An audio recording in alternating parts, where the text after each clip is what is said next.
박수 한번 치실래요? 이왕 치실 거면 좀 용기를 내시죠. 오늘도 변함없이 하나님 내 삶이 얼마나 좋은 분인가 기억하고 잊지 않고 예배의 자리로 나오신 여러분 모두를 주님의 이름으로 환영하고 축복합니다. 아무래도 5월이라 또 보여야 되는 성도님들의 얼굴 상당히 또 많이 안 보여 아쉽기도 하고, 또 오랜만에 반가운 얼굴들 보게 되어져서 또 감사하기도 하고, 참 오늘도 좋은 하나님의 날입니다. 그 다음 주 광고 하나만 드릴게요. 혹 이제 계속 11시 예배 나오시다가 또 다음 주에는 9시 예배 나오시는 분 계실까 봐, 우리 다음 주는 전세대 예배로 11시에 다 함께 모여서 예배합니다. 사실 그 홈커밍 데이는 멀리 떠나간 사람들이 돌아오는 행사이죠.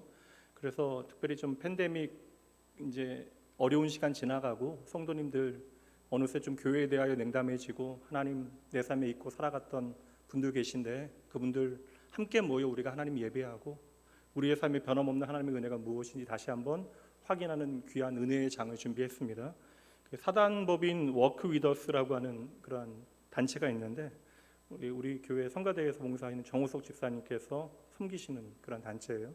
그곳에서 코로나 기간 동안에 어려운 미자립 교회들 지원하는 음악회를 개최를 했는데, 특별히 이제 엔데믹 상황이 되어져서 이제 낙원교회, 이제 지역교회를 섬기는 이제 음악회를 개최하기로 했습니다. 특별히 여러분들 다음 주에 좀 한동안 좀 마음 냉담하게 교회 잊고 지냈던 우리 귀한 믿음의 가족들, 여러분 주변에 또 내 마음의 간절함을 갖고 기도하며 전도하고자 하는 분들, 그리고 출석 좀 주저하고 계시는 그러한 여러분 주변에 있는 분들 계시다면 좀 독려해서 다음 주 함께 예배하고요. 또 오후 2시에 또 음악회, 여러분 뭐 돈 주고라도 가서 공연 봐야 돼. 제가 오시는 분들 이렇게 궁금해서 이렇게 미리 좀 영상들을 좀 봤는데, 너무들 이렇게 훌륭하신 연주자들이 오시니까 여러분들 많은 분들 좀 초청해서 또 귀한 은혜 함께 나눌 수 있으면 좋겠습니다. 뭐 이야기 들으니까 또 오후에 음악회 때는 또 특별한 선물도 좀 준비된다고 이야기하던데, 그날 딱 나누어져야 되는 선물이니까 여러분 많이들 초청해서 오시면 좋겠습니다. 오늘 이제 말씀 나누도록 하죠. 오늘은 왕이 오십니다. 이사야서 12번째 시간으로 나는 결코 버림받지 않는다라는 제목으로 하나님의 말씀 전하도록 합니다. 우리가 이사야서 말씀 계속 나누고 있는데, 여러분들 사실 주일에 한번 말씀 나누다 보면 우리가 어디쯤 가고 있는가에 대해서 놓치기 쉬워요. 이사야서는 배경을 말씀드리면 나라 망한 겁니다. 그리고 저 멀리 있는 바벨론이라고 하는 나라에 포로로 끌려가서 수십 년간 고통당하고 학대당하던 이스라엘 백성들이 이제 다시 고향으로 돌아오게 되어지는 시점이 오늘 본문의 내용입니다. 그런데 고생하던 가운데 그들에게 어떠한 노력을 통하여 갑자기 해방이 찾아온 것이 아니라 정말 어느 날 갑자기 그들이 해방되어진 거예요. 페르시아 왕 고레스에 의해서 바벨론이 멸망하게 되어지고, 절대 망하지 않을 것 같은 그 나라가 멸망하게 되어지고, 이제 우리가 고향으로 돌아갈 수 있다라고 하는 믿지 못할 해방의 소식을 듣게 되어졌는데, 정말 감격스럽고 꿈과 같은 일이긴 한데, 이제 문제는 뭐냐면 빈털터리가 되어져서 아무런 준비 없이 고향 땅으로 돌아가야 하니까 어느새 그 현실 가운데 불확실한 미래에 대한 두려움과 걱정이 불안감으로 찾아오기 시작하는 것이죠. 당장 가진 것이 없으니까 기쁨과 감격도 잠시이고, 미래에 대한 내일에 대한 온갖 걱정이 그 마음을 짓누르기 시작하고, 그 모든 걱정들은 눈앞에 현실이 되어져서 두려움으로 그들의 마음을 가득 채우게 되어집니다. 여러분들 오늘 하나님 예배하기 위해서 이 자리에 모여 계신데, 여러분들은 어떠하신지 모르겠어요. 여기 앉아 계신 분들 가운데 나는 내 미래에 대해서 완벽하게 준비가 되어져서 나는 어떠한 걱정과 염려가 되어지지 않는다라고 하는 분은 아마 없으실 것입니다.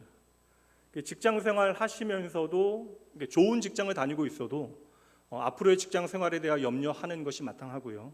가진 미천 다 들여서 가게 차리신 분들, 뭐 저희 교회 안에도 새롭게 이제 사업 시작하신 분들 계시는데, 그런 분들은 이거 사업 잘 못 돼서 본전도 찾지 못하고 주저앉게 되어지면 어떡할까 염려하실 것 같아요. 그리고 뭐 먹고 사는 문제 당장 없다 할지라도 이제 관계의 어려움 가운데 갈등으로 어려운 분들은 그 사람 생각만 해도 숨 막히시는 분들도 이 자리에 계시지 않을까. 세상이 아무리 먹고 살만하다 할지라도 결국 나의 문제가 세상의 문제잖아요. 그러니 오늘 내 문제가 가장 어렵고 힘든 법입니다. 걱정 가운데 잠 못 드는 교인들도 있을 거예요. 밥을 먹어도 입맛이 없는 분들, 그리고 심장이 왜 내 의지와 다르게, 물론 심장은 내 의지와 다르게 뛰어야 하는 것이지만 지 마음대로 날뛰고 있는지 도무지 알지 못하는 분들, 예배당에 우리가 제법 근사한 모습으로 나와 있긴 하지만 이 자리에 앉아 있어도 온갖 생각으로 하나님의 말씀에 전혀 집중하지 못하고 계시는 분들도 계실 수 있습니다. 우리가 좀 영적인 눈을 떠서 이 모든 두려움을 좀 해석할 필요가 있을 것 같아요. 우리의 대적 마귀는 우리 안에 작은 문제들을 크게 부풀리고 두려움의 영을 우리 가운데 계속 불어넣어서 모든 문제들을 우리가 넘을 수 없는 산과 같이 확대시킵니다. 그러한 우리의 마음속에 있는 두려움은 당연한 것이 아니에요. 단지 현실에 대한 해석이 아니라 이 두려움은 어느새 우리 안에 그냥 구르는 눈과 같이 커져버려서 우리 영적인 시야를 좁게 만들고요. 그리고 아무것도 보지 못하게 하여서 때로는 나 홀로 있는 것과 같이 외로움에 사무치게 만들기도 하죠.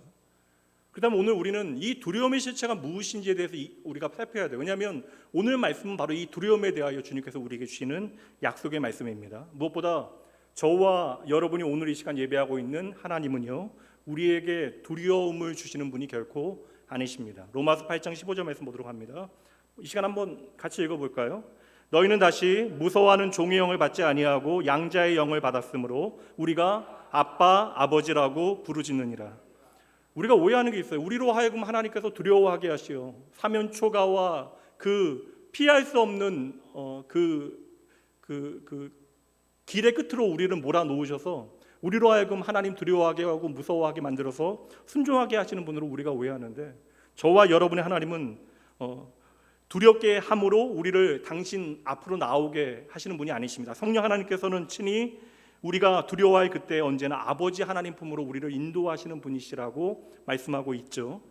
오늘 말씀의 시작이 되어지는 말씀이 8절 말씀인데요, 그 말씀이 바로 그 하나님의 마음을 우리에게 보여주고 있습니다. 그러나 나의 종 너 이스라엘아, 내가 택한 야곱아, 나의 벗 아브라함의 자손아. 누군가를 부르고 있는 것처럼 보이는데 참 길게 부르고 있습니다. 사람의 이름이나 사람의 호칭이라고 하는 것은 그 사람의 정체성이 되어지죠. 그래서 내가 누구로 불리워지는가는 상당히 중요한 문제입니다. 그리고 나에 대한 호칭은 나를 그렇게 부르는 사람과의 어떤 관계를 보여주는 것이기도 하죠. 제가 아내와 좀 학창 시절부터 가깝게 지냈고 오랜 시간 좀 연애를 하다가 10년 연애를 하다가 결혼을 했습니다. 제 아내가 어릴 때부터 저를 부르는 어떤 호칭이 있어요. 아내가 아주 기분 좋은 날, 지금도 가끔씩은 그 호칭으로 저를 부르곤 합니다. 그러니까 세상에 그 누구도 그 호칭으로 저를 부르는 사람이 없는데 아내만 지금도 기분 좋은 날 그 호칭으로 저를 부릅니다. 궁금하시죠? 예, 비밀입니다. 이건 말씀드릴 수 없어요. 그럼 중요한 거예요, 여러분.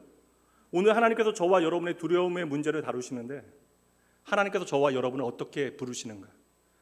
우리에 대한 하나님의 호칭은 무엇인가? 말씀 다시 보시죠. 8절입니다. 나의 종 너 이스라엘아, 내가 택한 야곱아, 나의 벗 아브라함의 자손아. 그럼 가장 먼저 우리의 두려움을 다루실 때 하나님은 저와 여러분의 정체성에 대해서 말씀해 주시는 거예요. 그러니까 저와 여러분의 정체성은 우리가 오해하게 되어지는데 놓치게 되어지는 것이죠. 저와 여러분의 정체성은 세상이 정해주는 것이 아니라 바로 하나님이 정해주시는 것입니다. 우리가 이건 놓치게 되어지면 우리의 시선은 언제나 하나님이 아니라 나를 정의하는 세상을 향하게 되어지는 것이죠. 그러다 보니 우리 안에 걱정 많아지고 두려움 많아지는 것입니다. 이스라엘을 향한 오늘 하나님의 호칭은요, 이 시간 이 자리에 있는 저와 여러분을 향한 하나님의 호칭입니다.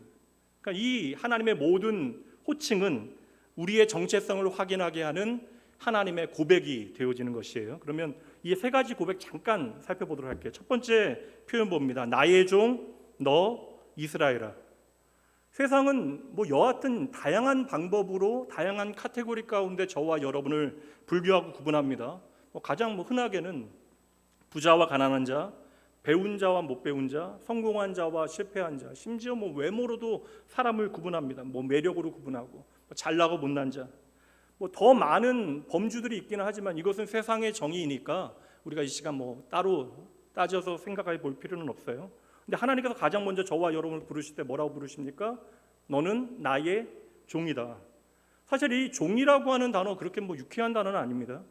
종이라고 하는 단어는 뭐 노예, 굴종, 뭐 어떤 굴욕적인 개념이 이 안에 들어 있는 것처럼 보여지는데, 근데 나를 종으로 부르시는 분이 살아계신 하나님이라고 이야기하면 전혀 다른 의미가 되어지는 것이죠. 게다가 여기서 종이라고 하는 개념은 어떠한 굴종의 관계나 굴욕적인 개념이 들어있는 것이 아니라 지금 주인과 아주 밀접한 관계에 있는 사람이기에 주인은 자신의 모든 것을 믿고 위임할 수 있는 대상이 바로 나의 종이라고 불리워지는 대상이 되어진다는 거예요. 지금 여러분 생각해 보세요. 이스라엘 백성들 포로 생활 끝나긴 했는데 준비가 아무것도 되지 않아요. 그러니까 거짓골로 지금 고향 집으로 돌아가고 있는 것입니다. 그럼 여러분 그 자존감이 어떻겠어요? 수십 년 동안 바벨론에서 우는 것 말고는 아무것도 하지 못한, 생산적인 일은 하지 못했던 노예로 살아갔던 그들, 그냥 고향 땅으로 돌아가는데 거짓골입니다. 그러니 그들의 자존감이라고 하는 것은 지금 바닥을 치고 있죠. 게다가 여러분 고향으로 돌아가는 그 길이 금이 환향이 아니잖아요. 모든 주변에 있는 사람들이 그들의 귀향을 바라보면서 이스라엘 백성들은 그냥 루저예요. 실패한 사람들입니다. 그러니 무시해도 되는 사람들, 내 인생에 전혀 도움이 되지 않는 인생들.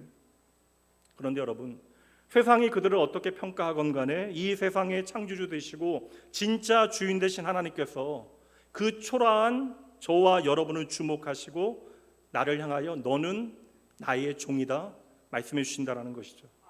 너는 나의 종이다, 이것을 우리가 다른 말로 바꿔보면 너는 내 것이다 라는 의미가 되는 것입니다. 저와 여러분의 이야기는 여기서부터 다시 시작되어져야 하는 것이죠. 세상이 여러분들을 어떻게 평가하고 어떻게 부른다 할지라도, 제 아무리 여러분들을 무시한다 할지라도 저와 여러분의 정체성은 하나님 없는 세상이 정해주는 것이 결코 아닙니다. 그러니 세상의 기준과 정의와 평가와 그 모든 이야기에 여러분들 너무나 쉽게 기죽거나 마음 상하거나 좌절하거나 그렇게 넘어질 필요 없다라는 거예요. 다시 말씀드립니다. 저와 여러분은 이미 하나님께 속하였습니다. 두 번째 보세요. 하나님께서 우리를 향하여 내가 택한 야곱아라고 부르십니다. 그러니까 이렇게 다양한 방법으로 저와 여러분을 불러주셔서 당신의 마음이 무엇인지를 보여주시기 위함이에요. 여기서 핵심 표현은 택한이라고 하는 표현이 되어질 것 같아요. 저와 여러분의 인생이 답없는 야곱과 같다 할지라도 저와 여러분의 존재가 하나님께서 택한 존재, 사람이라는 것입니다. 우리가 나의 선택으로 이 자리에 나와 앉아 있는 것 같아요. 그리고 이 선택은 우리가 엄청난 의지를 발현한 것이 아니라 그냥 우연과 같이 우리가 이 자리에 앉아 있는 것처럼 생각하는 분들도 계실 것입니다. 근데 여러분, 하나님께서는 결코 실수로 저와 여러분을 이 자리에 있게 하신 것이 아니에요. 그냥 무더기로 사람을 부르실 때 어쩌다 우리가 이 자리에 끼게 되어진 것이 아니라는 것입니다. 하나님은 100%의 완벽한 의도를 가지고 한 사람 한 사람을 선택하여 오늘 이 시간 이 자리에 존재하게 하신 것입니다.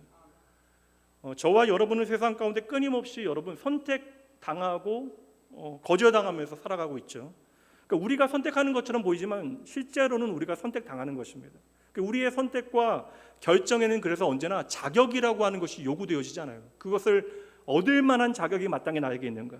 그래서 대학에 들어가게 되어지는 것, 직장에 입사하게 되어지는 것, 결혼하게 되어지는 것, 다 그것이 내가 선택하고 결정하는 것처럼 보이지만 결국에는 우리의 자격에 대하여 평가하는 것이 되어지는 거예요. 그래서 세상의 모든 선택에는 언제나 자격이 요구되어지고 기준이 적용되어지는 것입니다. 그래서 우리가 아무 값없이 저와 여러분을 선택했다라는 그 하나님의 그 선택을, 그 인과율이 부정되어지는 이 하나님의 선택을 우리가 이해하지 못하는 것이죠. 얼마 전에 지난주에요. 잠시 사역 가운데 교제를 나눴던 선배 목사님한테 연락이 왔는데 그분이 좀 많은 사역을 하고 계시는 분이고 바쁘신 분이셔서 이름 들으시면 대부분 아는 목사님이셔서 저도 이제 잠깐 사역하는 시간 지나고 나서는 잊고 지냈습니다. 근데 그분께서 기억을 하시고 지난주에 여러 경로를 통해서 저 연락처를 확인하시고 저에게 연락을 주셨는데 한국 도시교회들을 섬기는 그 사역에 저를 추천해 주셨는데 제가 이제 아무래도 사정이 이제 교회를 집중하여 섬겨야 되는 기간이기 때문에 완곡하게 좀 거절을 드렸지만 저는 좀 감사하긴 했어요. 그러니까 기억되어진다 누군가에게, 그리고 그가 나를 기억하고 나를 찾기 위해서 노력했다. 이거 참 감사한 일이죠. 좋은 대학이나 직장에 선택되어지는 것, 그리고 어떠한 사람에게 내가 선택되어지는 것, 이것도 우리에게 참 기쁨이 되어지는 것인데 여러분 보세요. 오늘 말씀은 저와 여러분이 만군의 하나님께 선택되어졌다라고 말씀하고 있잖아요. 그것도 우리가 하는 이야기가 아니라 하나님께서 친히 내가 너를 선택했다라고 말씀해 주십니다. 이것이 우리의 자격 때문에, 남들보다 조금 더 나은 기준 때문에 선택되어진 것이 아니라는 거예요. 그러니 도무지 이해할 수 없는 이 하나님의 선택에 대한 하나님의 말씀을 좀 확인해 볼 필요가 있는데, 성경의 몇 구절만 보도록 합니다. 요한복음 15장 16절 말씀입니다. 너희가 나를 택한 것이 아니요 내가 너희를 택하여 세웠나니. 그 다음에 보면 우리가 살아가면서 맺게 되어지는 다양한 열매들에 대해서 이야기하는 건데, 우리가 맺어내는 열매에 앞서 중요한 것이 무엇입니까? 하나님께서 우리를 선택하셨다라는 거예요. 내가 노력해서 어떠한 열매를 맺었더니 하나님께서 나를 선택하신 것이 아니라, 우리가 하나님을 선택하지 않았는데 하나님께서 나를 선택하시어 우리로 하여금 우리의 삶에 열매들을 맺어냈다. 여기서부터 우리의 이야기가 시작되어지는 것입니다. 네가 나를 선택한 것이 아니라 내가 너를 선택했다.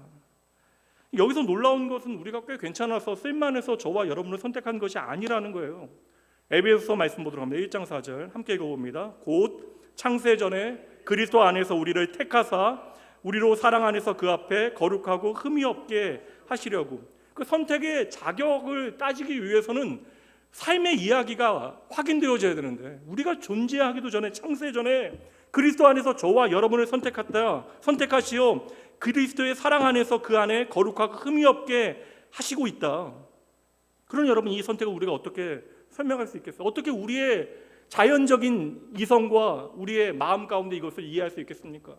그 세상을 살아가며 우리가 경험했던 것들로 어떻게 이 하나님의 선택을 우리가 과연 헤아릴 수 있겠어요? 그래서 바울 사도는 이렇게 이야기합니다. 갈라디아서 1장 15절 말씀, 에베소 1장 4절 말씀에 대해서 갈라디아서 말씀에서는 바울 사도가 이렇게 설명하는 거예요. 그러나 내 어머니의 태로부터 나를 택정하시고 그의 은혜로 나를 부르셨다. 그러니 오늘 이 시간 하나님의 이 선택에 대하여 우리가 사용할 수 있는 단어는 단 하나밖에 없어요. 무엇입니까? 이것이 오직 은혜이다. 은혜 말고는 하나님의 선택을 설명할 수 있는 단어가 없는 것입니다. 근데 보세요 여러분, 내가 택했다라고 하는 단어, 내가 택한 다음에 나오는 단어가 무엇이에요? 내가 택한 야고바. 여기 좀 그래요.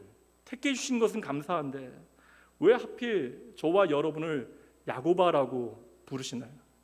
택해 주신 것이 너무나 감사하긴 한데 조금 그래도 좀 나은 이름들이 있잖아요. 좀 폼나는 이름들이 있잖아요.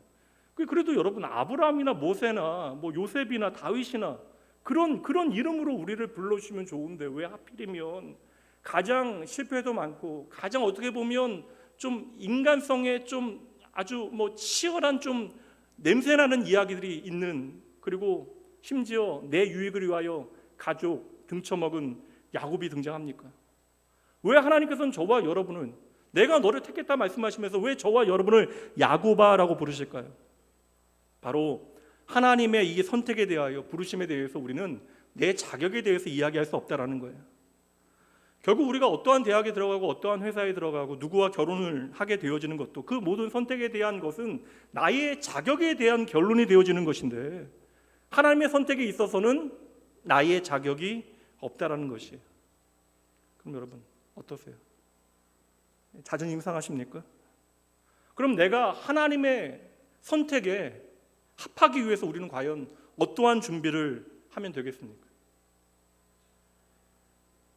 우리가 오해하는 게 있어요.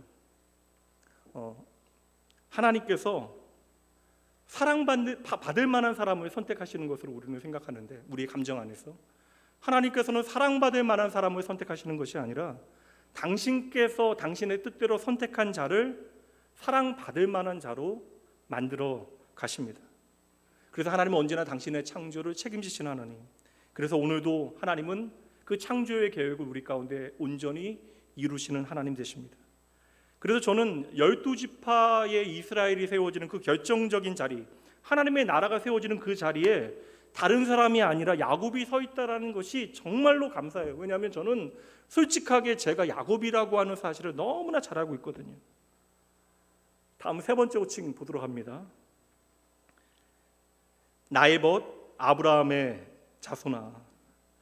아브라함을 부르신 하나님께서는 그를 평생에 my friend, 나의 친구라고 부르셨습니다. 친구와 같이 그를 대하셨다. 마찬가지로 실패한 이스라엘, 하나님 없이 살아갔던, 하나님 배신한 그들을 당신의 친구처럼, 나의 친구처럼 여기신다라고 말씀해 주시는 거예요. 여러분, 하나님께서 말씀하시길 네가 나의 친구다라고 말씀하신다는 것은 어떠한 의미가 있을 거예요? 지금 이스라엘 백성들은 하나님 앞에 나아가기에 자격이 없어요. 근데 하나님께서 너는 나의 친구다라고 부르신다라는 것은 하나님께서 친히 우리에게 나를 네가 불편하게 여길 필요가 없다라고 말씀해 주시는 것이죠.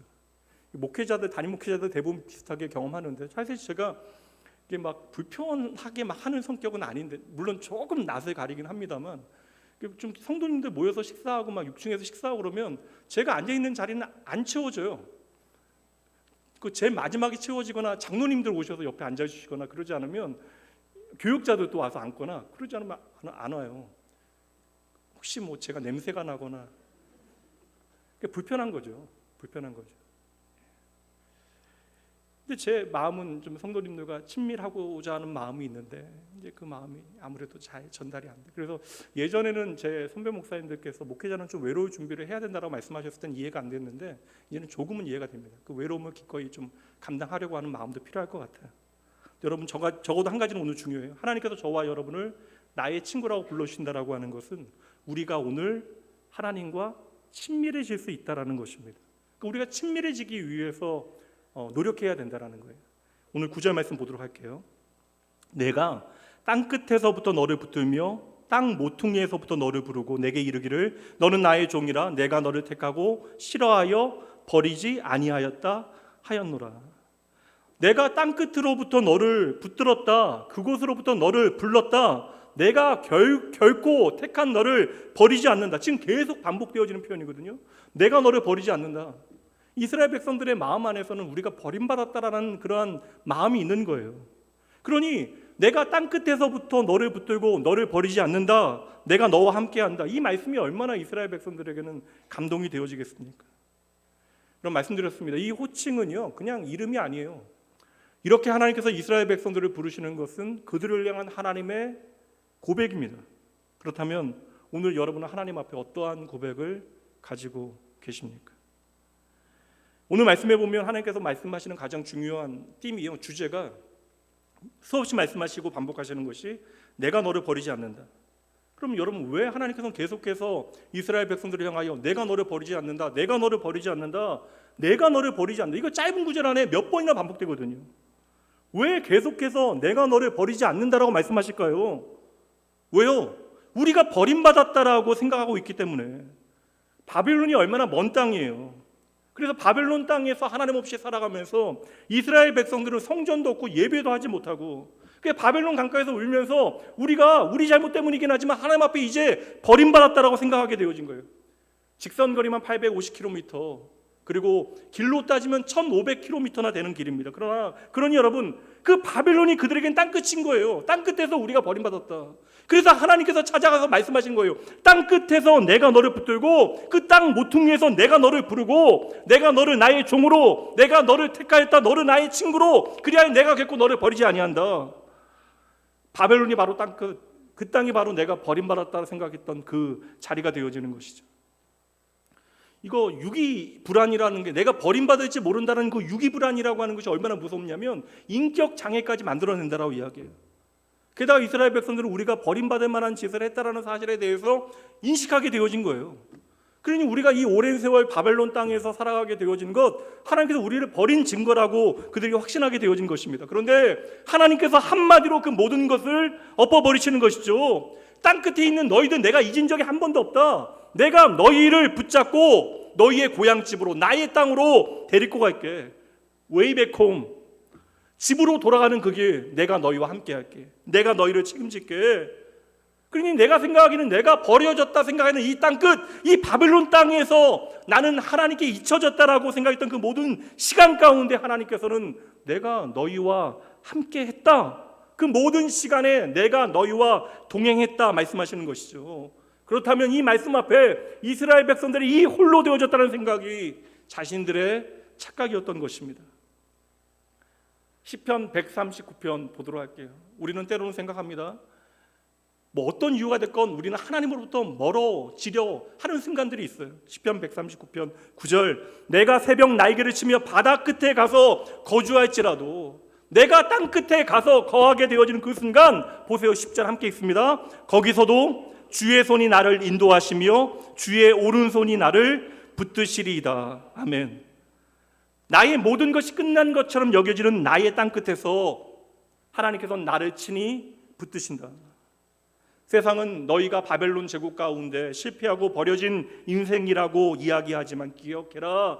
나는 결코 너희를 버리지 아니한다. 너는 나의 종, 나의 택한 백성, 너는 나의 친구이다. 이 음성 여러분 들으셔야 돼요. 예전에 한 집사님께서 상당히 좀 규모 있는 사업을 하시다가 쉽게 얘기하면 사업이 망하셨습니다. 저희 단체도 상당히 좀 많이 후원하시고 도우셨던 집사님이셨는데 이제 그분께서 이제 새로운 일을 시작하시기까지 한 1년 반 정도, 2년 가까이 시간이 걸리셨다라고 이제 나중에 듣게 되어진 거예요. 근데 그분께서 하시는 말씀이 이제 1년 반, 2년 동안 가장 힘든 게 뭐냐면 시간이 지날수록 자기 전화를 받는 사람이 점점 없어졌다라는 거예요. 돈 문제는 해결이 되어져서 더 이상 돈 얘기하려는 것도 아니고 뭐 다른 도움을 청하는 것도 아닌데 자기 사업이 크게 망했다라고 하는 소문이 나니까 연락 자체가 안 되고 전화를 하려고 해도 뭐 연결되어져도 이전과는 전혀 다른 분위기. 그렇게 자기를 찾는 사람들이 많았는데 도무지 자기를 찾아주는 사람이 아무도 없더래요. 그러니까 사업에 대한 실패로 인한 괴로움보다 이런 어떠한 자기 마음 안에 있는 배신감과 외로움이 몇 배는 더 힘드셨대요. 여러분 원래 그렇잖아요. 세상의 대부분의 사람들은요, 내가 힘이 없어지면 나를 버려요. 나와 함께하는 거 좋아하지 않습니다. 어떤 마음이 됐건 간에 나를 불편하게 여기게 되어져요. 그러나 여러분 하나님은 다르십니다. 오늘 그 말씀하시는 거예요. 내가 너를 선택했다. 그리고 그 선택에 대한 책임 내가 진다. 나는 결코 너를 버리지 않는다. 그러니까 우리는 때때로 인생이 좀 힘들어져요. 그리고 뭐 예전에도 10년 기도 제목 했는데 도무지 응답이 안 돼서 이제 내가 하나님 버리겠다라고 이야기하시는 성도님 계셨는데 얼마나 힘들면 그렇겠어요. 근데 우리가 그렇게 하나님 앞에 버림받았다라고 생각하는데 하나님은 저와 여러분에게 말씀하십니다. 내가 결코 너 버리지 아니한다. 심지어 여러분 우리가 하나님 사랑한다 이야기하면서 하나님 사랑하지 않는 순간들이 얼마나 많아요. 도리어 우리는 하나님 배신하고 버리게 되어질 때 많은데 하나님은 그래도 저와 여러분 버리지 아니하신대요. 오늘 본문의 말씀 읽었던 말씀 저와 여러분에게 그래서 참 큰 위로와 격려가 되어지는 말씀입니다. 이제 10절 말씀 같이 한번 보도록 할게요. 천천히 함께 읽어볼까요? 두려워하지 말라 내가 너와 함께함이라. 놀라지 말라 나는 내 하나님이 됨이라. 내가 너를 굳세게 하리라. 참으로 너를 도와주리라.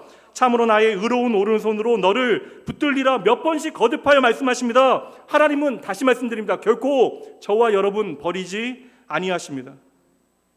세상에 그럴듯한 유명한 사람들의 그냥 멋진 말들만 SNS에 올려두지 마시고 적어두지 마시고 이 살아있는 하나님의 말씀, 여러분을 향한 하나님의 이 깊은 사랑의 마음을 이 말씀을 여러분의 마음에 단단히 붙여 놓으셔야 하는 것이에요. 오늘 우리가 오늘을 버텨낼 수 있는 것, 그리고 내일을 소망할 수 있는 힘이 바로 이 하나님의 약속이 있는 것입니다. 두려워하지 말라 내가 너와 함께한다. 놀라지 말라 내가 결코 너를 버리지 아니한다. 나는 너의 바로 하나님이다. 나는 너의 전부가 되어진다 라고 말씀해 주시잖아요. 오늘 우리가 두려워하지 않아도 되는 이유 상황이 좋아져서만이 아니에요. 문제가 해결되어져서가 아닙니다. 그리고 우리를 힘들게 하는 어떠한 대상들이 사라져서 그런 것이 아니에요. 문제는 그대로 있습니다. 그러나 여러분 하나님께서 말씀하시잖아요. 그럼에도 불구하고 내가 너와 함께하니 내가 너의 편에 서 있으니 너는 두려워하지 말아라.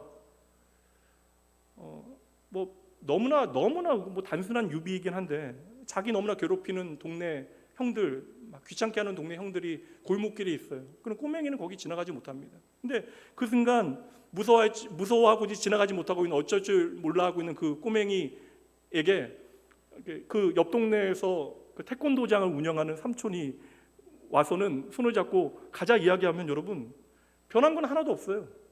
근데 그 꼬맹이는 그 모든 두려움을 담대함으로 바꾸어냅니다. 어찌 보면 빨리 그곳 지나가고 싶은 마음도 있을 수도 있어요. 오늘 당장 여러분의 삶에 문제가 여러분이 원하는 방식대로 해결되지 않을 수 있습니다. 그 순간이 바로 믿음이 역사해야 되는 순간, 믿음이 작동해야 되는 순간. 하나님께서 여러분들에게 약속하신 이 약속, 내가 반드시 너와 함께한다, 너를 버리지 아니한다, 너와 함께 한다라고 하는 이 약속 여러분 확신하셔야 하는 것이죠. 하나님의 약속 한번 따라해 보시죠. 내가 너를 굳세게 하리라. 참으로 너를 도와주리라. 참으로 나의 의로운 오른손으로 너를 붙들리라. 이거 여러분 반복하시는 이유가 있어요. 우리가 믿지 못하니까 반복하시는 거예요. 하나님은 오늘 저와 여러분이 이 힘겨운 오늘을 이겨낼 수 있는 힘이 되어 주십니다. 저는요, 내 한계를 뛰어넘고 버틸 수 있는, 견딜 수 있는 힘을 오직 하나님께서 우리에게 주실 수 있다라고 확신합니다. 여러분 한번 생각해 보세요. 우리가 이제 외면하고 잊어버려서 그런 것이지, 우리가 그렇게 견디지 못했던 어제를 버티고 오늘에 있는 이유, 여러분의 능력 때문이었습니까? 여러분의 자원 때문이었어요? 내가 여기서 망하겠다, 죽을지 모른다라고 하는 상황을 우리가 이겨내고 오늘 이 자리에 나와서 하나님을 예배하고 있는 이유, 오늘 하루를 우리가 은혜로 하나님의 그 돌보신 가운데 버텨내고 또 내일은 하나님께서 내일의 태양을 통하여 우리에게 도우시는 은혜를 베푸신다는 사실을 확신하기 때문에 오늘 우리는 이 자리에 나와서 하나님을 예배할 수 있는 것이죠. 제 동기들 중에 이제 생각해 보니까 이제 어느새 이제 제가 신학교에 들어간 지도 30년 가까이 돼가고 있어요. 그 30년의 시간이 지나고 나니까 그 당시에 제 이제 동기들 중에 90명이 신학교에 들어왔는데 그 중에 뭐 거의 50명의 친구들이 목회 현장을 떠났습니다. 상당히 똑똑한 친구도 많이 떠났어요. 그래서 그들 중에서는 이제 변호사가 되어 있는 친구, 치과 의사 된 친구도 있고, 그리고 외제차 딜러로 이제 일하는 친구, 사업하는 친구도 있습니다. 사는 게 참 쉽지 않은 것 같아요. 녹록치 않은 현장을 우리는 매일매일 살아가고 있습니다. 목사로 성도들의 삶의 현장을 좀 들여다보게 되어지면 이게 정말 이거 어떻게 견딜까라고 하는 순간들도 있어요. 게다가 여러분 우리가 믿음을 믿음대로 살아내려고 하면 우리의 삶은 더 힘든 순간들이 많아질 것입니다. 그러니 여러분 오늘 저와 여러분에게는 세상이 아니라 이 하나님의 약속이 너무나 절실한 거예요. 내가 너를 도와주리라. 저는 그래서 언제나 저를 향하여 두 팔 걷어 붙이시고 나에게 달려와주시는 하나님 때문에 감동받게 되어져요. 제가 경험한 하나님은 저 하늘 보좌에만 당신의 거룩을 드러내시기 위하여 앉아 계신 분이 아니라 언제나 내가 하나님 필요하면, 내가 하나님 앞에 부르짖으면 저를 향하여 달려와 전력 투구하시면 나를 위하여 일하시는 하나님 되심을 확인하였기에, 생각해보면 그 하나님 제가 경험하지 못했다면, 그 하나님 아니었다면 이게 저는 사실 너무나 이렇게 좀 형편없는 인생이라 이 자리 지켜내지 못했을 것 같아요.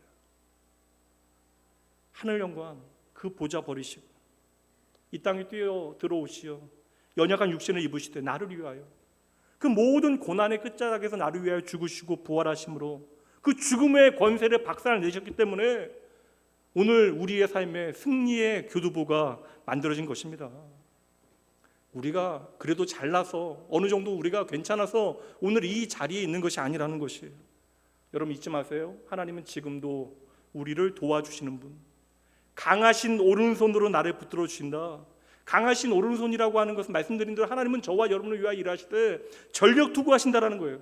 하나님의 전력 투구의 증거가 무엇입니까? 바로 십자가잖아요. 당신의 생명조차도 기꺼이 나를 위하여 내어주심으로 우리를 위하여 사랑하신 하나님, 그러니 오늘도 하나님은 저와 여러분을 위하여 적당히 일하시는 적이 없으십니다. 그래서 하나님께서 붙들어 주시는 사람은 힘들어도 오래 버티게 되어지는 거예요. 교회 안에도 뭐 수많은 성도들 봐왔으니까 그 안에 보면 여러분 정말 좀 인간적인 매력 있는 분들, 재능 있고 열정 있고 똑똑한 분, 계획적이고 그리고 어떠한 뭐 좀 특출난 카리스마 있는 리더들 보게 되어집니다. 근데 생각보다 그런 분들이요 많은 순간이 들쭉날쭉해요. 믿음의 편차가 너무나 심합니다. 근데 예상 밖의 분들이 어려움들 가운데서 변함없이 믿음의 자리를 잘 지켜내셔서 깜짝 놀라게 되어지는 순간들이 있거든요. 지난 3년 그 팬데믹 가운데 정말 저는 놀랍게 믿음의 자리를 잘 지켜주시는 성도님들 보면서 감사하기도 하고 감동받기도 하고, 정말 귀한 신앙의 자리에서 믿음의 파문과 어떠한 파동을 만들어 내신 분들, 그들의 삶을 바라보면 일상 가운데 예배와 기도가 살아있는 분들, 그렇게 경건한 하나님을 향한 그러한 경건이 살아있으니까, 경외하는 마음으로 그들의 인생을 살아가게 되어지니까 그들은 언제나 나의 모든 문제를 하나님 앞에서 해결하게 되어지는 것이죠. 저는 목회자로 생각해 보면 이제는 좀 인간적인 매력이나 어떠한 능력 있는 사람들보다는 날마다 좀 하나님 앞에 엎드리기를 즐겨하는 자, 참으로 하나님 예배하는 자에게 이제는 어떠한 저의 기대와 소망이 훨씬 더 깊이 많이 담겨집니다. 성도 여러분, 하나님께서 여러분 편에 계시길 원하죠? 다시 질문 드립니다. 하나님이 내 편 되어 주시길 원하시죠? 모든 성도들이 다 하나님께서 내 편 되어 주시길 원합니다. 그러니까 이게 너무나 절박하다 보니까 교회 안에서 서로 좀 마음 상하실 때에도 하나님은 내 편이지 네 편은 아니라고 생각하시잖아요. 이러니까 미워하는 거예요, 사실. 예전에는 노예별로 체육대회 있거든요. 저희 예전에 노예가 한 200교회 정도 됐는데 체육대회만 40교회 정도 모여서 체육대회를 합니다. 그럼 얼마나 교회별로 치열하겠어요. 뭐 그때 뭐 잔칫날이고 뭐 체육대회 할 때 운동장 큰 거 빌려서 체육대회 자주 열렸는데 1년에 한 번씩 교회별로 대결이 참으로 치열합니다. 제가 중학교 때 그런 체육대회 좀 몇 번 참여했던 기억이 있는데 당시에 축구 시합하는데 지금도 기억에 나는 아주 해프닝 하나가 있어요. 벌써 웃으면 안 되는데 어떤 교회에서 축구 시합을 하는데 저희 교회하고 이제 아는 상대 교회에서 축구 시합을 하는데 열심히 부구 치면서 응원을 하는데 찬송가를 부르는 거예요. 근데 찬송가를 부르는데 마귀들과 싸울지라 이거 정말 깜짝 이제 저희가 놀란 것보다 상대 교회가 갑자기 이제 근데 그 교회 목사님이 놀라셔서 중단을 시키셨는데 그게 사실 좀 지혜롭지 못하죠. 근데 여러분 한번 제가 질문 드려봐요. 이거 교회별로 이렇게 축구 시합할 때 하나님께서는 어느 편에 서실까요? 이거 대답이 불필요한 어리석은 질문 같지만 정말 중요한 질문이에요. 이거 오늘날 남북 전쟁, 미국의 남북 전쟁 때 링컨 대통령이 이제 이제 수기에 실린 얘기니까 이제 남북 전쟁 당시 얼마나 고민이 많았겠습니까? 이게 민족 간의 아픔이잖아요. 심히 고뇌하자 그 당시에 국무부 장관이었던 윌리엄 스워드가 이제 대통령을 위로하면서 이렇게 얘기한 거예요. 너무 걱정하지 마십시오. 하나님이 우리 편에 서 계십니다. 그때 링컨 대통령이 그 얘기 한 말이 이것입니다. 남과 북이 다 하나님 믿는 사람들 아닙니까? 하나님은 언제나 우리와 함께 하시죠. 다만 지금 제가 염려하고 있는 것은 우리가 과연 하나님의 편에 서 있는가 하는 것입니다. 여러분들이 진정 하나님께서 내 편이 되어주길 원하신다면 오늘 내가 과연 하나님의 편에 서 있는가를 고민하셔야 돼요. 이게 여러분 성도의 경건이고 성도의 거룩입니다. 오늘 말씀에 보면 하나님께서 우리를 도와주시는데 그 하나님의 손은 의로운 손이다 라고 말씀하고 있어요. 하나님은 의로운 하나님이십니다. 거듭난 하나님의 백성으로 우리가 하나님의 거룩을 놓치고 철저한 자기 회개와 부서짐 없이 하나님의 능력만 탐하고 다른 사람 비판하고 그 능력으로 나만 달되고자 하겠다라고 하는 사람은 당장 우리가 성공하고 무언가를 이루어낸다 할지라도 이것은 하나님 앞에 지는 것이고 실패하는 것이죠. 그런 진정 하나님께서 내 편 되어주시기를 원한다면 내가 진정 오늘 하나님의 편에 서 있는가를 고민하는 것, 이것이 성도의 삶의 경건과 회복의 과정이 되어지는 거예요. 더러운 컵에 깨끗한 물을 부을 수는 없는 거잖아요. 거룩의 문제를 타협하는 사람에게 하나님의 의로운 오른손이 그를 붙들 수가 없는 것입니다. 이것은 하나님의 성품과도 어긋나는 일이 되어지는 거예요. 그러니 지금 당신의 의로운 오른손으로 우리의 삶을 붙잡아 주기를 원하신다면 여러분 날마다 하나님 앞에 나아가 하나님의 말씀을 통하여 그에 합당한 나를 돌아보는 참된 회개가 하나님 앞에 드려져야 하는 것이고 날마다 말씀을 통하여 나의 모습을 하나님 앞에 돌아보아 회개하여야 하는 것이고 여러분의 삶의 자리에서 날마다 하나님의 거룩을 사모하셔야 하는 것이죠. 그때에 하나님께서는 저와 여러분을 위하여 일하신대요. 싸우신대요. 그게 11절과 12절 말씀입니다. 보라 내게 노하던 자들이 수치와 욕을 당할 것이요 너와 다투는 자들이 아무것도 아닌 것 같이 될 것이며 멸망할 것이라.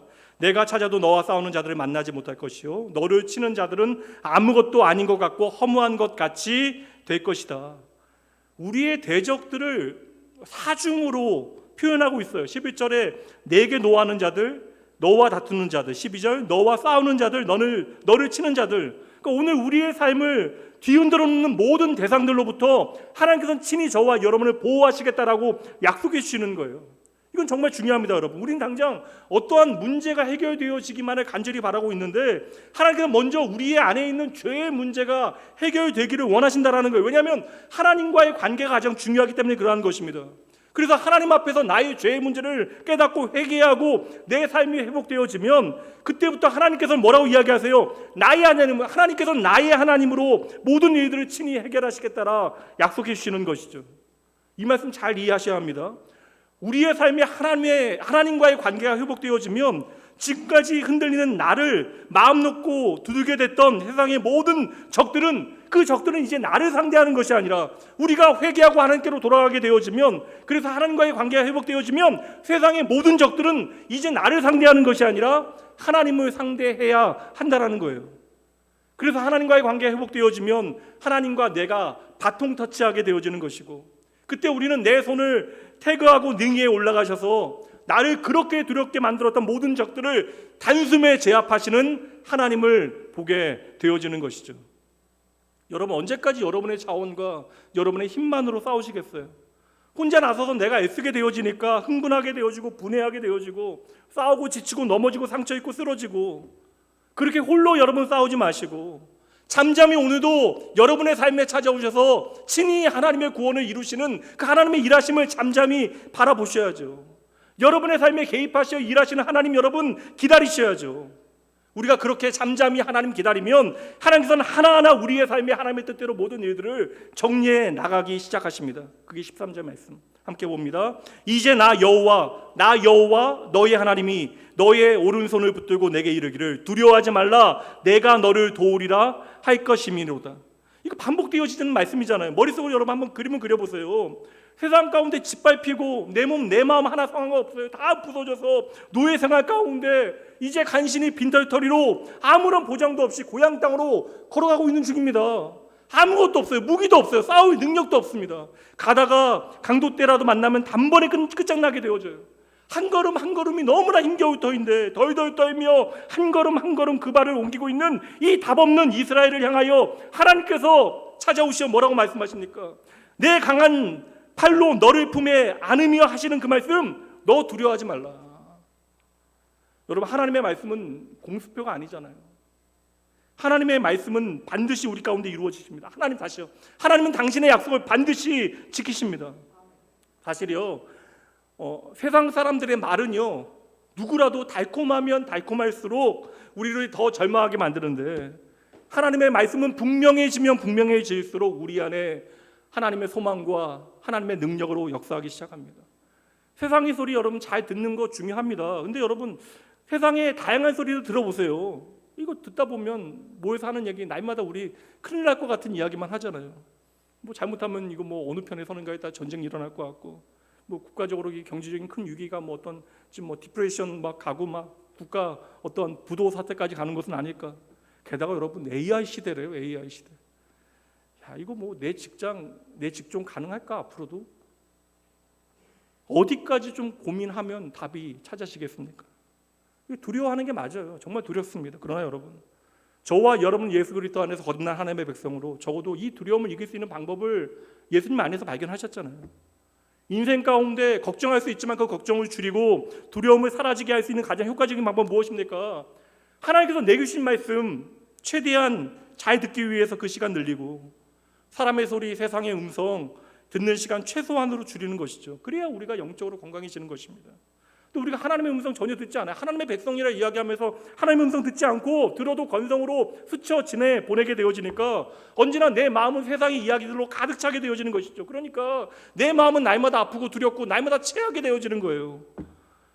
세상 대단하고 똑똑한 사람들도 말씀 사모하지 않고 기도하지 않는 분들의 이야기는 여러분 그냥 그렇게 들을 게 많지 않아요. 교회도 그렇습니다. 여러분, 어떤 교회가 좋은 교회가 되어질 수 있을까요?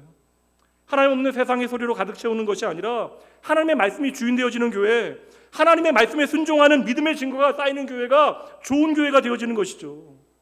주의 몸된 교회 안에 세상의 어떠한 자랑보다도 주님 앞에서 참으로 예배하고 기도하는 사람들이 날마다 많아진다면 그 교회가 하나님의 기쁨 되어지는 거룩한 교회가 되어지는 줄 여러분 믿으셔야 돼요. 저는 바둑 두지 못하는데 우리 교회에 좀 바둑 두시는 분들 계시거든요. 그럼 이렇게 한번 생각해 보세요, 여러분. 나공계 모든 성도들이 한 편이 되어지는 거예요. 그리고 한 사람과 대결을 할 겁니다. 만 22살의 한 젊은 청년과 바둑을 두는 거예요. 우리는 300명 모여서 바둑을 두고 400명 모여서 바둑을 둘 거고, 우리는 그 한 사람과 집단 이성을 통해서 승리하면 돼요. 지성을 통해서. 근데 그 한 사람이 지난 41개월 동안 대한민국 랭킹 1위인 신진서 프로라면 이거 뭐 이길 수 없는 싸움이잖아요. 뭐 1000명 모여도 안 될 거요. 아무리 우리가 소그룹 회의를 하고 대규모 컨퍼런스를 열어도 이것은 되는 게임이 아닙니다. 물론 여러분 합리적이고 효율적인 의사결정 좋아요. 그러나 교회는요, 세상의 지혜보다 회의보다 기도를 더 많이 해야 되는 공동체. 하나님의 말씀 잘 듣고 그 말씀에 대한 전적인 순종이 믿음의 증거로 나타나야 되는 공동체가 되어져야 하는 것이죠. 인간의 지식이 아니라 하나님의 지혜가 답이 되게 하는 공동체가 바로 교회여야 하는 것입니다. 14절 말씀 보세요. 이거 인정해야 돼요. 우리의 정체성을. 버러지 같은 너 야곱아, 앞에서 하나님께서 하신 말씀들은 우리를 불러주신 호칭은 우리의 정체성, 하나님께서 우리를 불러주신 정체성이라면, 하나님으로 인해서 정의되어진 정체성이라면 우리의 실존을 보여주는 건 뭐예요? 버러지 같은 너 야곱아, 너희 이스라엘 사람들아 두려워하지 말라. 여러분 버러지 같은 이거 기분 나쁘지 않으세요? 이거 여러분 버러지 같다라는 이야기는 어떻게 들어도 욕이에요. 근데 여러분 하나님께서 이 말씀을 우리에게 하신다면 이것은 진짜잖아요. 우리가 오늘 그렇듯하게 진짜인 것처럼 뭐 대단한 것처럼 이 자리에 앉아있다 할지라도 우리의 존재는 벌레만도 못한 존재. 이 버러지라고 하는 단어는 그냥 벌레도 아닙니다. 사실은 구더기라고 하는 단어이기도 해요. 도리어 여러분 도움이 되지 않는, 그러한 인생에 도움이 되지 않는 그러한 존재. 무슨 말씀이에요 여러분? 우리의 인생에 하나님 사라지면 하나님 없는 인생 아무것도 아니라는 거예요. 우리의 인생에 하나님 함께하지 않으면 나는 아무것도 아니다라고 하는 사실을 인정해야 한다는 것입니다. 우리가 참 어리석은 것이 하나님 앞에서까지도 나의 존재를 주장하는 것이 얼마나 어리석은 선택입니까? 그러니 내가 하나님 앞에서는 적어도 내가 아무것도 아니라는 사실을 겸손함으로 인정하는 낮아진 마음까지 내려갈 때 우리의 삶에 감당할 수 없는 하나님의 은혜가 내게 부어지는 것이죠. 그래서 하나님께서는 4번째나 오늘 강조해서 말씀하십니다. 그때 너 두려워하지 말라. 우리가 두려워할 수 있다는 사실에 대해서 하나님께서 이미 알고 계시는 거예요. 얼마나 다행입니까? 우리는 날마다 두려워합니다. 그러니 여러분 날마다 하나님 앞에 나와 엎드려야 하는 것이에요. 디모데후서 1장 7절, 하나님이 우리에게 주신 것은 두려워하는 마음이 아니요 오직 능력과 사랑과 절제하는 마음이니. 세상과 상황과 사람을 두려워하는 마음은 하나님께서 우리에게 주신 것이 아니래요. 그렇다면 여러분 오늘 여러분의 마음에 이유가 있건 없건 간에 수많은 이유들로 걱정하고 두려움으로 여러분의 마음에 가득 차게 되어질 때에 여러분 하나님의 약속의 말씀 붙들고 주님의 이름으로 선포하셔야 돼요. 너 더 이상 두려워하지 말라. 여러분 잊지 마셔야 합니다. 하나님만이 저와 여러분의 모든 두려움으로부터 우리를 자유케 하시는 분이십니다. 그 말씀이 15절과 16절 말씀이에요. 여기서 극적인 반전이 일어납니다. 보라 내가 너를 이가 날카로운 새의 타작기로 삼으리니 내가 산들을 쳐서 부스러기를 만들 것이며 작은 산들을 겨같이 만들 것이라. 내가 그들을 까부른즉 바람이 그들을 날리겠고 회오리 바람이 그들을 흩어 버릴 것이로되 너는 여호와로 말미암아 즐거워하겠고 이스라엘의 거룩한 이로 말미암아 자랑하리라. 여러분 우리가 하나님 앞에 버러지와 같은 쓸모없는 실패한 다들같이 보여졌는데 하나님의 은혜 가운데 그 사랑 가운데 구원받고 회복받은 이후로부터 우리는 쓸모없는 인생이 아니라 하나님께서 쓰실 만한 존재가 되어진다. 하나님께서 우리를 통하여 일하기 시작하신다. 영적 전쟁터에서 다시 강한 용사로 우리가 투입되어진다. 우리는 세상에서 지치고 찢기고 넘어져서 하나님 앞에 그냥 엎드려 나왔는데 하나님께서는 우리를 깨끗하게 고쳐내시고 15절 말씀 날카로운 새 타작기, 16절 말씀 회오리 바람으로 우리를 만드시겠대요. 그래서 높은 산들까지도 부스러기와 겨로 만들어내시고 그 모든 것들을 그 바람에 사라지게 하시겠다. 여러분 하나님께서는 그저 우리를 감싸 안으시고 등 토닥이시면서 위로해 주시는 것으로 멈추지 아니하십니다. 우리가 하나님 안에서 다시 일어나 하나님 안에서 다시 믿음의 경주를 경주하게 하시는 분. 그래서 16절 말씀대로 그때에 우리 여호와 하나님으로 말미암아 우리가 참으로 즐거워하게 되어지고 나의 하나님, 나의 거룩한 하나님으로 말미암아 우리는 반드시 자랑하게 되어질 것입니다. 이제 마지막 결론으로 17절 말씀 읽도록 할게요. 가련하고 가난한 자가, 우리가 가련하고 가난한 자라는 사실을 주님께서 알고 계신다고요.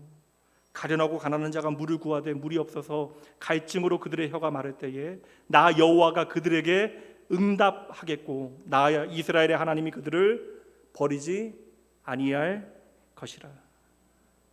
오늘 말씀은 단순해요. 하나님은 결코 저와 여러분 버리지 아니하십니다. 누구나 지쳐요, 여러분. 누구나 지칩니다. 언젠가 우리가 지치고 힘들면요, 힘 빠지면 어떤 일들은 좀 대충 해야 돼요. 어떻게 다 잘하겠습니까, 여러분? 그러나 여러분, 예배는 아니에요. 기도는 아닙니다. 우리가 적당히 받아서 충분한 은혜라고 하는 것은 존재하지 않아요. 그러니 저와 여러분에게 적어도 한 가지, 하나님의 은혜 없이는 나는 죽습니다라고 하는 절박함이 우리에게 생명이 되어지는 거예요. 오늘 여러분 왜 걱정하십니까? 왜 두려워하세요?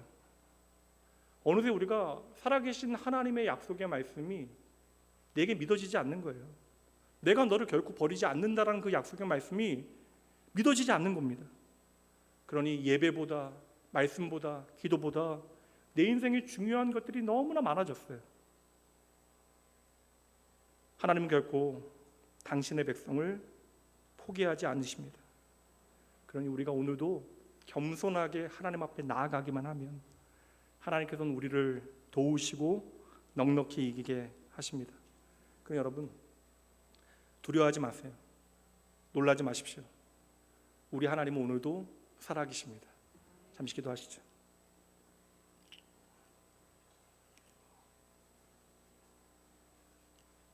하나님, 진정 모든 것이 하나님의 은혜입니다. 저에게 주시는 말씀이 허무하게 스쳐 지나가지 아니하도록 주여 내 마음 중심에 머물게 하여 주시옵소서. 사랑하는 아버지, 저희의 연약함 가운데 주님께서 찾아오시어 오늘도 나를 위로해 주시고 나를 잡아주시니 얼마나 감사한지요. 주님, 주님만이 나의 힘이 되심을 잊지 않겠습니다. 오늘 이 자리에 말은 하지 못하지만 지치고 상한 영혼들, 하늘의 능력이 필요한 모든 주의 자녀들로 하여금 주의 말씀 붙들고 약속 붙들고 다시 일어나게 하여 주시옵소서. 저희들 세상 살면서 잘난 체해야 제대로 이 세상 살아갈 것처럼 여겨지지만 또 어느새 두려워지고 염려하고 걱정하게 되어지는 내 자신을 발견합니다. 아버지, 내가 아무리 연약해도 내 인생의 주인이 하나님 되신다라고 말씀해 주시고 친히 하나님이 나의 힘과 나의 친구 되어 주신다 약속해 주시니 너무나 쉽게 흔들리거나 저희들 겁내지 않겠습니다. 십자가를 통하여 결코 나를 버리지 않는다라고 하는 그 약속의 말씀 확신하게 하시고 오늘도 나의 힘 되신 나의 친구 되신 예수님 붙들고 믿음의 걸음 한 걸음 한 걸음 내딛게 하여 주시옵소서. 오늘도 나의 삶의 선한 목자 되시어 나와 동행하여 주시는 나의 참 좋은 친구 되신 예수님 이름으로 간절히 축복하며 기도합니다. 이 시간 잠시 헌금 봉헌하는 시간에 여러분 기도하시죠. 하나님께서는 당신의 마음을 말씀을 통해서 우리에게 전해주시고 그리고 우리의 고백을 받기 원하십니다.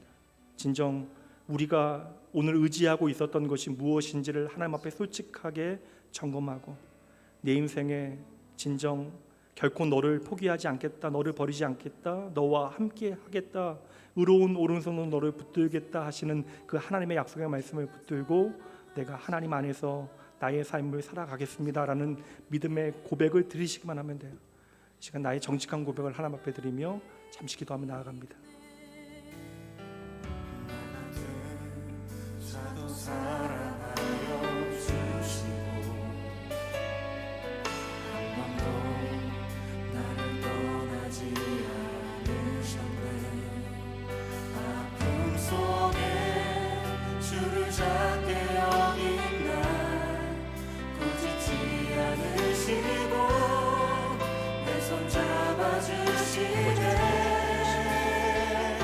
하나님은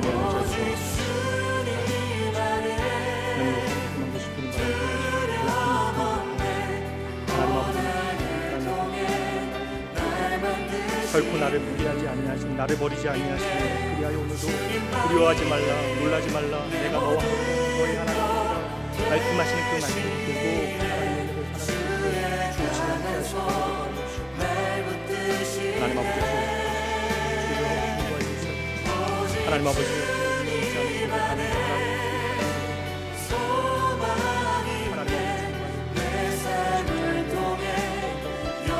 하나님 아버지 함께 하여 주시옵소서. 하나님, 모든 것이 하나님의 은혜입니다. 이 시간 저희의 가진 것 중 일부 주님께 돌려드리며 나를 지키고 나를 책임지는 것이 이 물질이 아니라 오직 여호와 하나님이심을 마음 다하여 고백하오니 하나님, 정직하게 주님 앞에 드리는 주의 자녀들의 삶을 책임지시고 이들의 삶에 하나님의 아름다운 동행의 증거들이 가득 쌓이게 하여 주시옵소서. 하나님, 소유의 생명이 있지 않다라는 사실을 저희가 삶으로 경험하기 원합니다. 저희의 전 삶을 통하여 하나님 부르신 그 청지기적 사명을 제대로 감당하게 하시고 그리하여 주께 드린 주의 자녀들의 삶이 하나님 앞에 참으로 복된 인생 되어질 수 있도록 주여 친히 인도하여 주시옵소서. 내 삶의 모든 주권이 주께 있음을 믿는 주의 자녀들의 삶 가운데 언제나 큰 힘과 용기가 되어주시는 예수님 참 좋으신 이름으로 축복하며 간절히 기도합니다. 아멘. 우리가 함께 축복하는 찬양하고 마쳐야 되는데 오늘 이 시간 반가운 우리가 귀한 가족 잠깐 소개하도록 할게요. 우리 아름이가 미국에서 와가지고 혼자 오지 않았네요. 어색하긴 할 거예요. 우리 김아름 자매하고 같이 온 우리 형제 있는데 권용환 형제 앞으로 잠깐 나오실까요? 잠깐 앞으로 잠깐.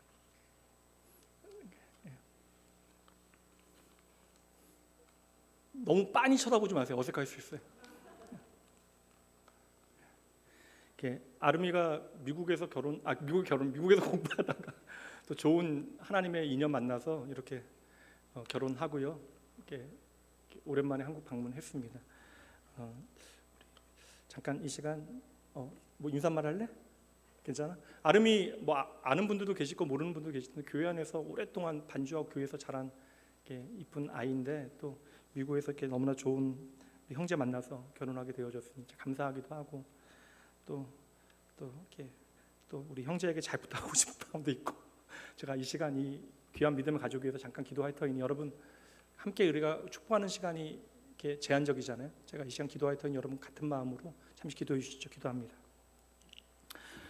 우리의 삶 가운데 언제나 변함없이 우리를 돌보시고 인도하시는 하나님 아버지, 우리를 향하신 아버지의 크신 사랑과 은혜 이 시간 기억하며 아버지여 감사를 드립니다. 이 시간 주님을 향한 믿음 안에 아버지 한 가족 되어진 아버지 용환 형제와 아름 자매 위하여 함께 축복하며 기도합니다. 하나님, 이 두 사람의 만남이 하나님의 아버지 영원하신 계획 가운데 서로에게 허락하신 최고의 만남임을 저희들 확신하며 아버지 이 둘의 아버지 그 모든 걷는 걸음 위에 믿음과 소망과 사랑의 아버지여 돌보심이 아버지 함께 있기를 저희들 한 마음으로 기도합니다. 하나님, 이 둘이 하나 되어 함께 걸어가고 있는 이 평생의 삶의 여정 가운데 주님께서 동행하여 주시고 하나님께서 친히 아버지여 이 둘과 앞으로 이루어질 가정에 계획하신 아름답고 놀라운 일들을 저희들 아버지 날마다 함께 보고 아버지여 그 풍성히 경험하는 이 가정을 통하여 함께 아버지 기뻐하게 하여 주시옵소서. 하나님, 사랑하는 젊은 부부 가운데 필요한 모든 것들 하나님께서 넉넉하게 채워주시되 내 사랑하는 아버지의 모든 이들과 아버지 더불어 나누어 아버지 살아갈 수 있도록 아버지 축복하여 주시옵소서. 하나님, 주님 안에 하나 되어졌으니 이들의 가족과 아버지여 교회와 직장과 이들이 아는 모든 사람들이 이들을 통하여 복되게 되어지는 놀라운 하나님의 은혜의 증거들이 아버지 이 가정에 가득할 수 있도록 주여 일하여 주시옵소서.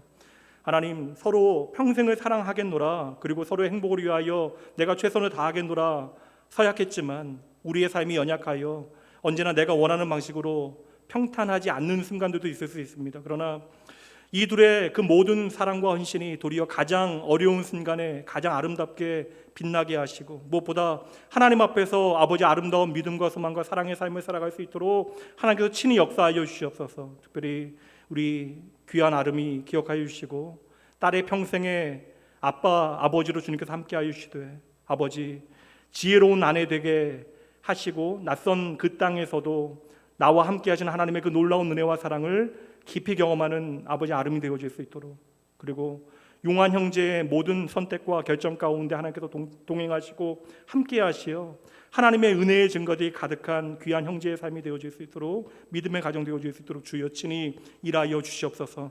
좋은 남편과 아내 되어지는 것뿐만 아니라 아버지 좋은 어머니와 아버지로 준비되어질 수 있도록 아버지 언제나 믿음의 가정을 위하여 기도하는 부모 되어지게 하시고 하나님의 마음 깨달아 아버지여 허락하실 자녀를 믿음 안에서 주의 길을 쫓아 잘 양육하는 귀한 부모로 준비되어질 수 있도록 주여 친히 일하여 주시옵소서. 아버지, 세상에 더할 수 없는 귀한 아버지 관계 가운데 둘을 사랑하게 하시고 하나 되게 하셨으니 아버지, 평생 긴 시간을 마음 다하여 사랑하게 하시고 아버지의 사랑 가운데 아름다운 믿음의 가정을 이루어갈 수 있도록 주님께서 함께하여 주시옵소서. 감사드리며 영원히 이 귀한 가정의 주인 되어 주실 우리 주 예수 그리스도의 이름으로 축복하며 간절히 기도합니다. 아멘. 다 같이 한번 축복 박수 주세요. 감사합니다. 예. 감사합니다. 들어가셔도 돼요. 다 같이 일어나셔서 우리 믿음의 가족도 함께 축복하신 후에 축도하심으로 예배 마치도록 합니다.